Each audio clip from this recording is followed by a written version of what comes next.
Revolução Russa. Nesse vídeo nós iremos abordar esse assunto em forma de tópicos para facilitar a assimilação. Antes mesmo da entrada dos Estados Unidos na Primeira Guerra Mundial, tinha início a Revolução Russa em fevereiro de 1917. De início foi comparada à Revolução Francesa, por ser a libertação do país dos grilhões do absolutismo.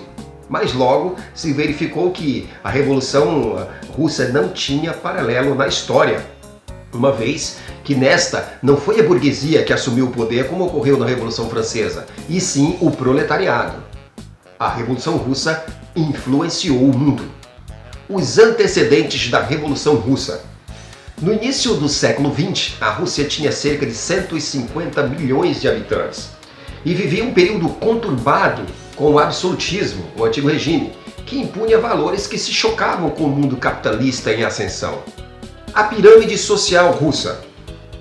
No topo da pirâmide social russa nós vamos ter os grandes proprietários de terra, os boiardos, o clero, membros da Igreja Ortodoxa e os oficiais do exército. Na base da pirâmide social russa, o campesinato. Lembrando que a sociedade russa era organizada pela posse da terra e por títulos honoríficos. Quem eram os boiardos? Nobres, proprietários de terra, que exploravam a grande massa camponesa, cerca de 80% da população russa. Apesar dos estatutos de emancipação, elaborados em 1861, terem dados aos servos, os mujiks, a habilitação e a liberdade para se tornarem proprietários, cerca de 40% das terras continuavam concentradas nas mãos dos boiardos, a nobreza. O czar Pedro o Grande. O desenvolvimento e as conquistas e o engrandecimento do Estado, típico do mundo moderno, foram representados na Rússia pelo czar Pedro o Grande, de 1682 a 1725.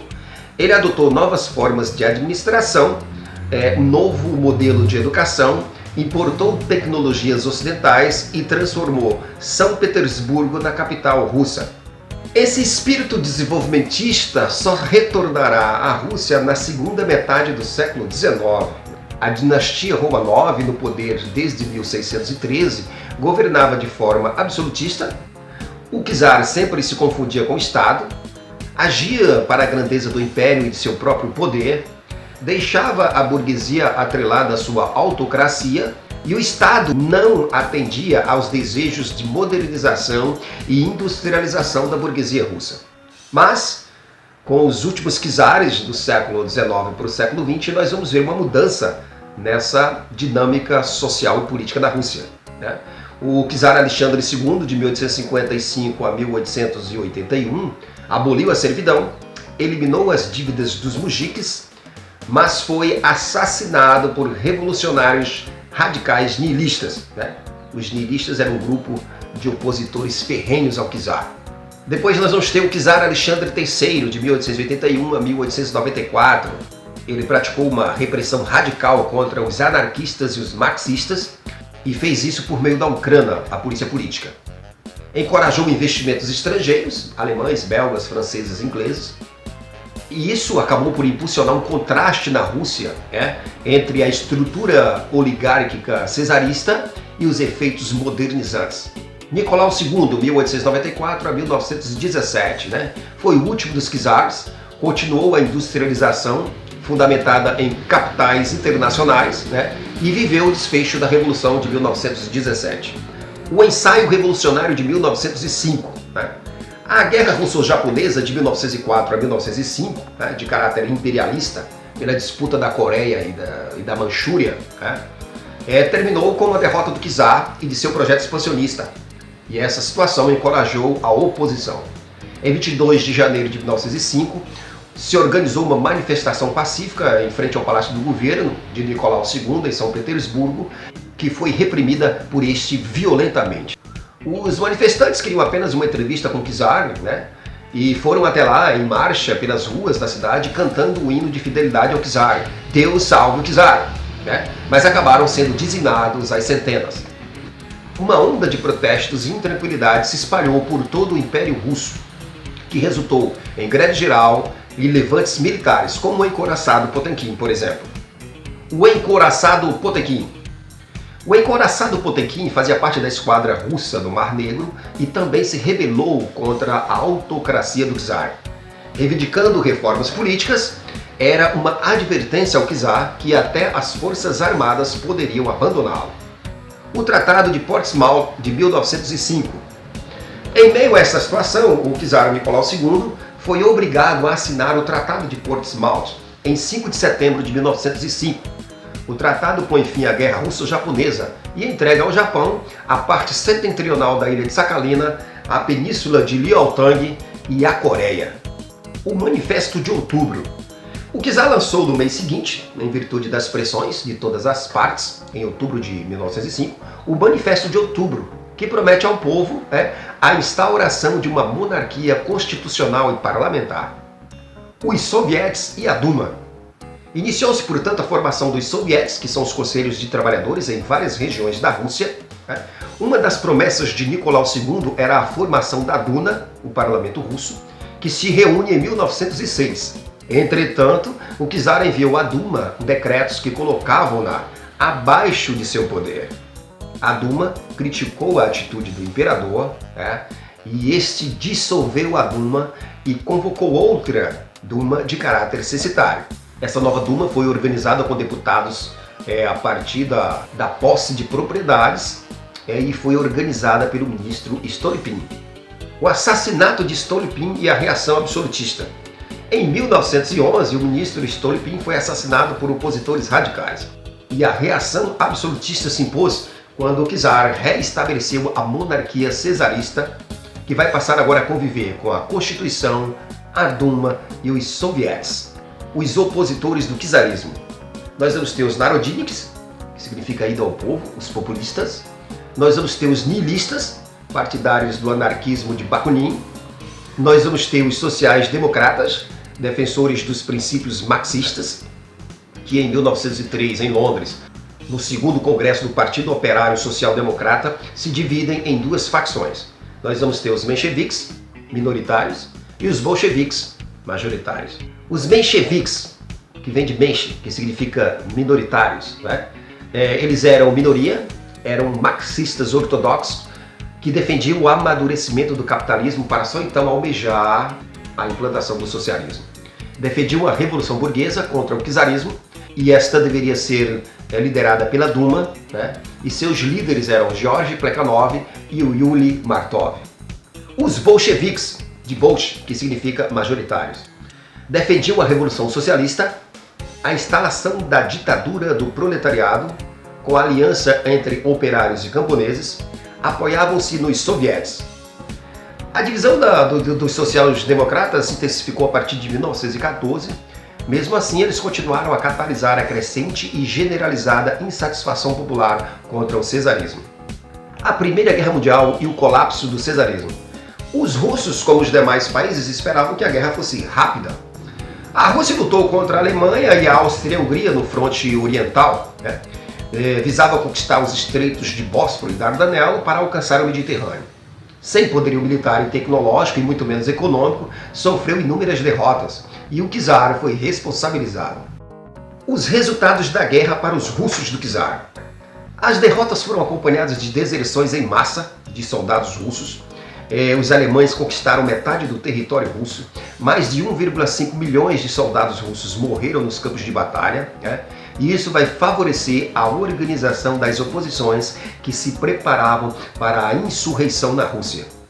Final de 1916 na Rússia.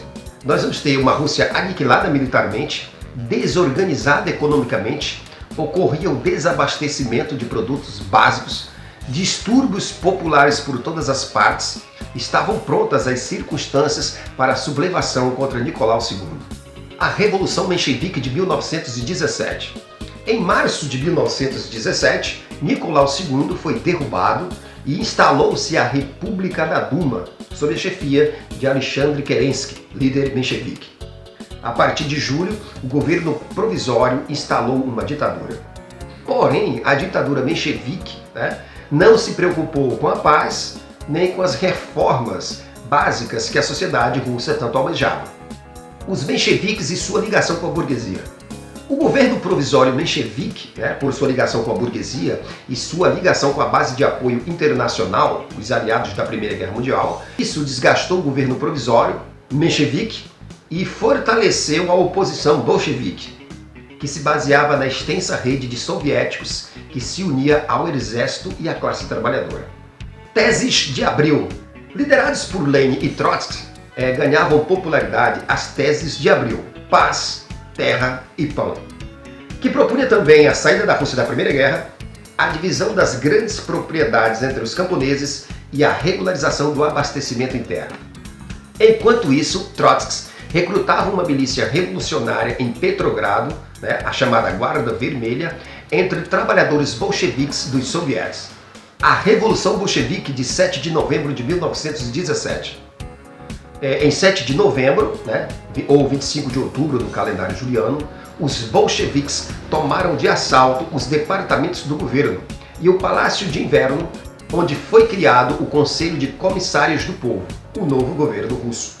No comando do Conselho, nós vamos ter Lenin como presidente, Trotsky como encarregado dos negócios estrangeiros e Stalin chefiando os negócios internos.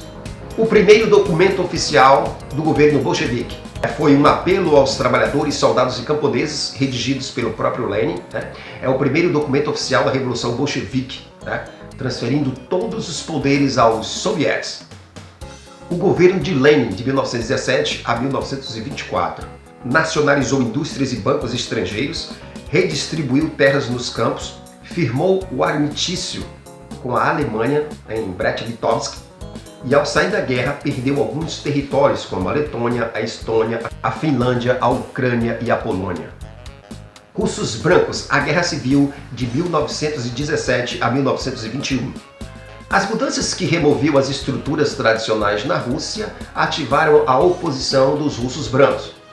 Esses russos brancos eram os mencheviques e os cesaristas, que, apoiados pelas potências aliadas, Inglaterra, França, Japão e Estados Unidos, não aceitavam a saída da Rússia da Primeira Guerra e mergulharam, portanto, a Rússia numa guerra civil até 1921, que vai terminar com a vitória dos bolcheviques, os russos vermelhos. A economia durante a Guerra Civil, ou o comunismo de guerra. Durante a Guerra Civil, Lenin adotou a política econômica chamada de comunismo de guerra, caracterizado por centralização da produção e eliminação da economia de mercado. Objetivos do comunismo de guerra: conseguir recursos para enfrentar tanto o cerco internacional quanto a guerra contra os russos brancos. As requisições forçadas com o confisco da produção agrícola rural anularam a compra e venda e fazendo desaparecer o uso da moeda. A nova política NEP. Em 1921, apesar da vitória bolchevique sobre os russos brancos e aliados, surgiram crises de abastecimento e revoltas camponesas contra o confisco da produção agrícola. Portanto, Lenin instituiu a nova política econômica, a NEP. O que era a NEP? Era um planejamento político estatal sobre a economia, combinava princípios capitalistas com princípios socialistas para estimular a pequena manufatura privada e o pequeno comércio.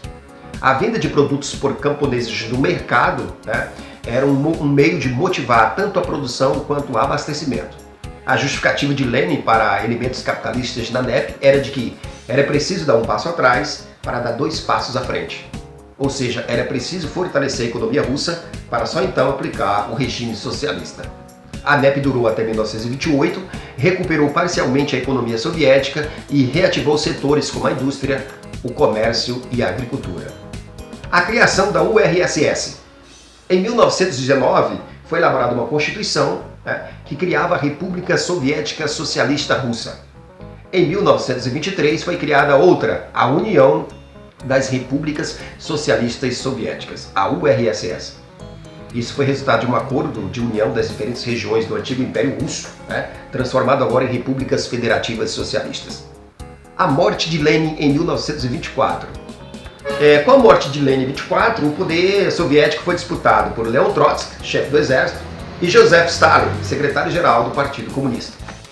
Joseph Stalin defendia que primeiro se devia fortalecer o socialismo na Rússia, a estruturação de um Estado socialista forte, o socialismo num só país, para então, só depois expandir para outras regiões da Europa. Já Leon Trotsky defendia a revolução permanente, onde defendia iniciar a difusão imediata do socialismo pelo mundo. Essas são as divergências ideológicas entre Stalin e Trotsky, que nesse momento disputam o poder pós-morte de Lenin. O governo de Stalin, de 1924 a 1953. Stalin venceu a disputa e marginalizou Trotsky até eliminá-lo. Com Stalin no poder, a partir de 1928, a economia viveu a socialização total. Aboliu a NEP e instaurou os planos quinquenais, elaborados pela Gosplan, órgão encarregado da planificação econômica russa. O primeiro plano quinquenal, 1928 a 1933, buscou o aumento da produção de maneira global, estimulando a industrialização, sobretudo na siderurgia e maquinaria pesada. No meio rural, foi instalada a coletivização agrícola, os sovkhozes, fazendas estatais, e os kolkhozes, cooperativas. Os resultados dos planos quinquenais. Ao ser implantado o segundo plano quinquenal, em 1933, os reflexos do primeiro já podiam ser sentidos. Como, por exemplo, a indústria de base, que crescera 7 vezes mais em relação a 1928, e a indústria de bens de consumo, que crescera 4 vezes mais. Foi durante o segundo plano quinquenal que se construiu o metrô de Moscou, de 1934 a 1935. O terceiro plano quinquenal, 1938, visava desenvolver a indústria especializada, destacadamente a química. Entretanto, não pôde ser colocada em execução devido à explosão da Segunda Guerra Mundial. Stalin, no plano político, consolidou seu poder, assumiu o controle integral do Partido Comunista, que se tornou o poder máximo na supervisão de todos os sovietes. O Partido Comunista da União Soviética. Em 1918, os comunistas tinham adotado o nome de Partido Comunista, mas em 1925 passou a se chamar Partido Comunista da União Soviética, PCUS. Subordinado ao Partido Comunista estavam a Tcheca, a Polícia Política Revolucionária, e em 1922 foi transformada em GPU, a Administração Política do Estado, sob a chefia de Stalin. A centralização do poder por Stalin. Stalin vai centralizar todo o poder, vai eliminar a oposição de Trotsky, exilando-o em 1929, e afastou todos os seus opositores nos expurgos de Moscou, que irão de 1934 a 1939, através de condenação, expulsão do partido, punições diversas, que tiveram como objetivo a instauração do Estado stalinista. Sem alardes, protestos, inúmeros políticos e cidadãos comuns foram aprisionados, executados ou mandados para prisões distantes, entre elas a Sibéria. A GPU e o assassinato de Trotsky em 1940. Mesmo morando no México, Trotsky continuava protestando contra Stalin, através de panfletos, condenava, por exemplo, os expurgos de Moscou. E ele foi assassinado por um agente da Polícia Política GPU no México em agosto de 1940. O Comintern. No plano externo, apesar de apoiar os partidos comunistas internacionais, o Comintern, a União Soviética foi reconhecida por vários países capitalistas, obtendo uma relação harmônica na convivência internacional. Porém, na década de 50, a ascensão e a consolidação dos governos fascistas de Mussolini e Hitler provocaram a alteração na ordem política mundial, envolvendo a União Soviética nos conflitos do período. Esse foi um resumo sobre a Revolução Bolchevique. Espero que vocês gostem. Dê um like aqui embaixo, se inscreva no canal e até a próxima!